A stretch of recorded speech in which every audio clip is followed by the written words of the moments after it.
ఒకరోజు ఏలియా బాధపడతామని కూర్చొని, ఏంటి నా పరిస్థితి, ఇక్కడ చూస్తేనేమో కాలంలో నీళ్ళు అయిపోయినాయి, దేవుడేమో ఇగో ఈ కాలం కాడు కూర్చోయా, నీకు నీళ్ళు వస్తాయి, చక్కగా నీళ్ళు తాగుతూ ఉండు, కాకులు వస్తాయి, మోసం ఇస్తావు, తింటా ఉండు అన్నాడు. కాలంలో నీళ్ళు అన్నీ అయిపోయినాయి, ఏం చేయాలని బాధపడతా ఉన్నాడు ఏలియా. ఒకరోజు దేవుడు చెప్పాడు, ఒక పని చేయి, ఇక్కడ నీళ్ళు అయిపోయినాయి కదా, సారేపతు అని ఒక ఊరు ఉంటుంది, ఆ ఊరికి వెళ్ళు, నువ్వు నడుచుకుంటూ వెళ్ళు అన్నాడు. సరేనండి అయ్యగారు, మీరు ఏం చెప్తే చేస్తానని ఏలియా నడుచుకుంటూ వెళ్తూ ఉన్నాడు. ఒక వెధవరాలు కనపడింది. ఏం కనపడింది? ఒక వెధవరాలు కనపడింది. వెధవరాలు కనబడి పొలాలు ఏరుకుంటా ఉంటే, అమ్మా ఇట్లా అన్నాడు. ఏమన్నాడు? అమ్మా రాండి. రాజుల మొదటి గ్రంథము 17వ అధ్యాయం 10వ వచనం చదవండి. 1 Kings chapter 17 and verse 10. 17:10 రాజుల మొదటి గ్రంథము 17:10. అందుకతడు లేచి సారేపతునకు పోయి పట్టణపు గవని యొద్దకు రాగా, ఒక వెధవరాలు అచ్చట కట్టెలు ఏరుచుండుట చూచి ఆమెను పిలిచి త్రాగుటకు పాత్రలో కొంచెము నీళ్లు నాకు తీసుకొని రమ్మని వేడుకొనెను. ఆమె నీళ్లు తేబోవుచుండగా అతడు ఆమెను మరలా పిలిచి నాకొక రొట్టె ముక్కను నీ చేతిలో తీసుకొని రమ్మని చెప్పెను. చాలు. హల్లెలూయా, హల్లెలూయా.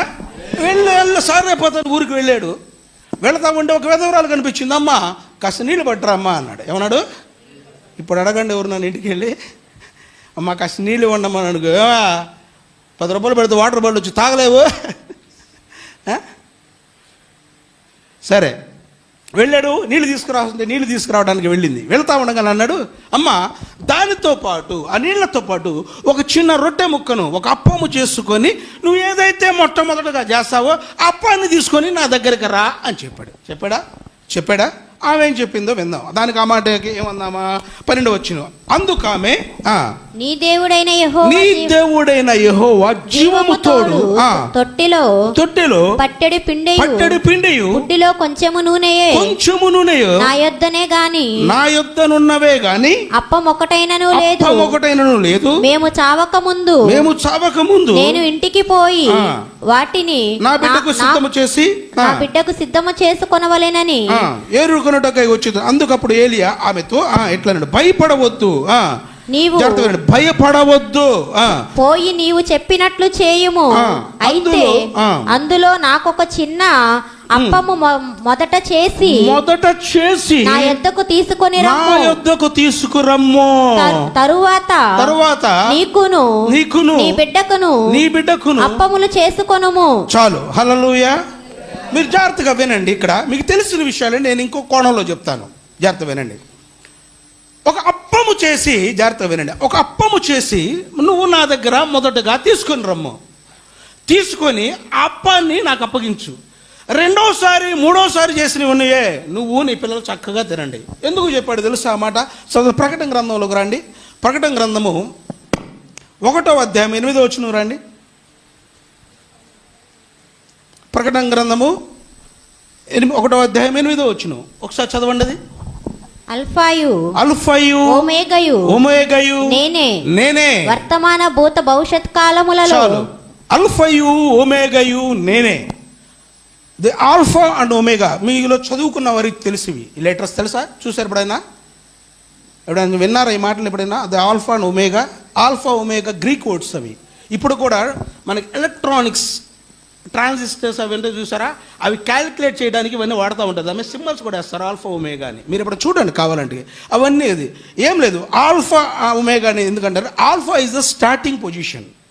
1 అంటారు కానీ ఆది, దట్ స్టార్టింగ్ పొజిషన్. అది ఒమేగా అనేది ఎండింగ్ పొజిషన్. అంతము లేదా అంతయు లేదా ఎండింగ్, ద లాస్ట్ అనుకోండి. అంటే జాగ్రత్త వినండి. ఆదియు అంతము కింద ఉంటుంది, ఫుట్ నోట్లో కూడా ఉంటుంది బైబిల్, అక్కడే చదువుకున్న తర్వాత. ఆదియు అంతము నేనే. ఏంటది? ఆదియు అంతము నేనే అంటే మొదట చివర నేనే. అంటే దేవుడు ఏం చెప్తున్నాడు? మొట్టమొదటి వాడిని నేనే, చివరి వాడిని కూడా నేనే. కాబట్టి నువ్వు చేసిన అప్పము ఆ మొట్టమొదటి వాడినైనా నాకు నువ్వు సమర్పించు.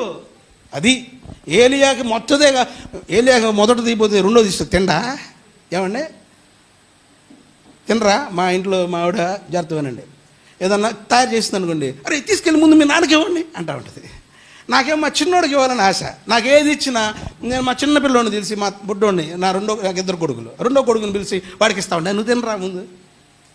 ఆమెకేమో నాకు ఇవ్వాలని ఆశ, నాకేమో నా చిన్న పిల్లోడికి ఇవ్వాలని ఆశ. అంటే ఏంటి?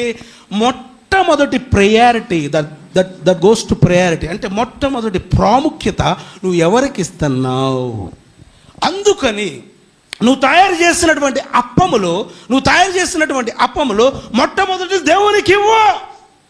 దేవునికి ఇస్తే ఆ దేవుడు మిగిలిన అప్పాలను దీవించి ఆస్వాదించి నీ కుండలో ఉన్న పిండి తక్కువ కాకుండా చూస్తాడు. హల్లెలూయా.